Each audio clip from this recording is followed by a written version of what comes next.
Got to see the Sukiant, got to interview the director with me and E-Man. Um, yeah, this is his interview, but it's like super noisy, so you guys won't be able to hear it.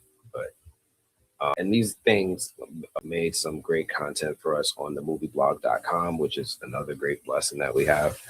Movie blog, the website, man, that really took off this year. I think we doubled, if not tripled, in traffic this year. I think we're getting somewhere around 800,000 unique monthly viewers. So that was an incredible accomplishment. If you guys are ever wondering why am I not doing more video content, is because I'm doing a lot of website content, and that's where we're seeing a lot of traction. So just in case you guys are ever wondering, this was, man, Netflix invited me. Man, Netflix is all right, man. Netflix is all right. They invited me out to see a screening of this animated film, In Your Dreams.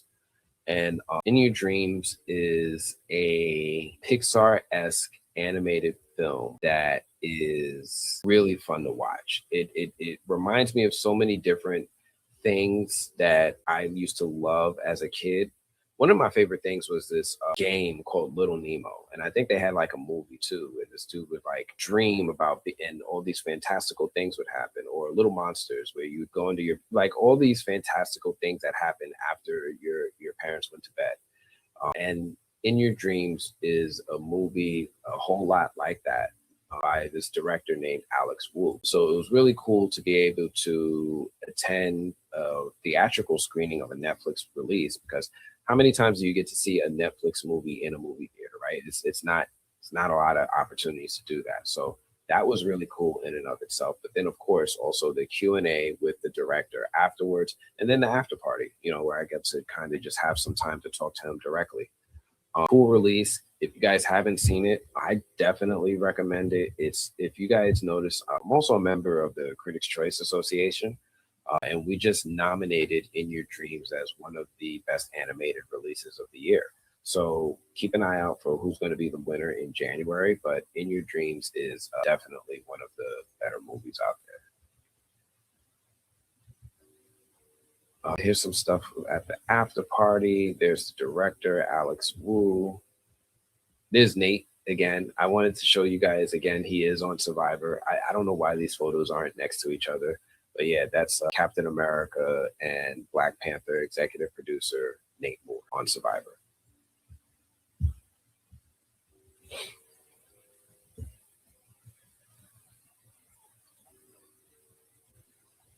Yes, yes, all of that. Yes. What else happened this year? Jimmy Kimmel. Kimmel came to Brooklyn. So I got to go see Jimmy Kimmel in Brooklyn, which was a great show. I think this was the last show they did in Brooklyn.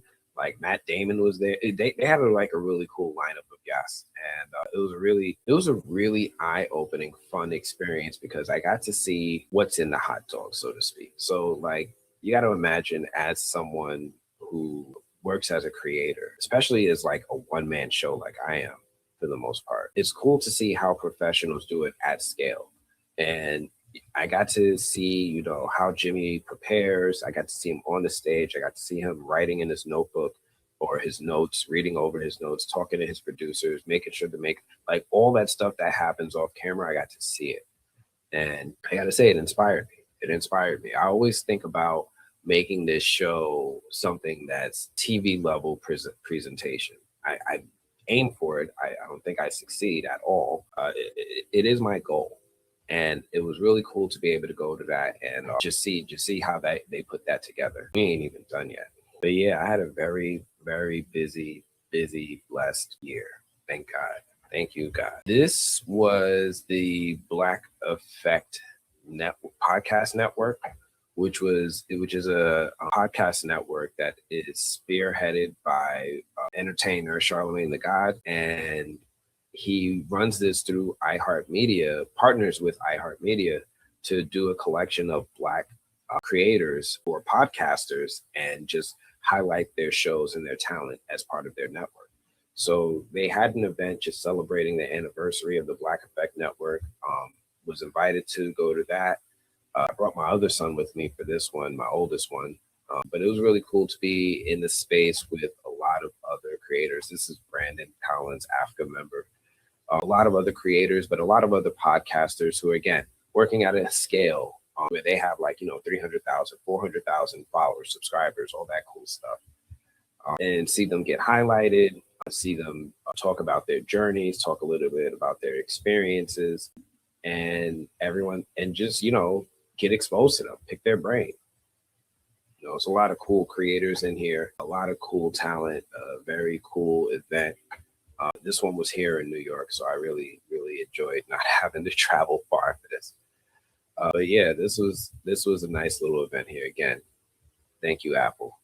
Thank you. Got to take some pictures with some. If you guys watch Charlemagne on The Breakfast Club, you know who this is.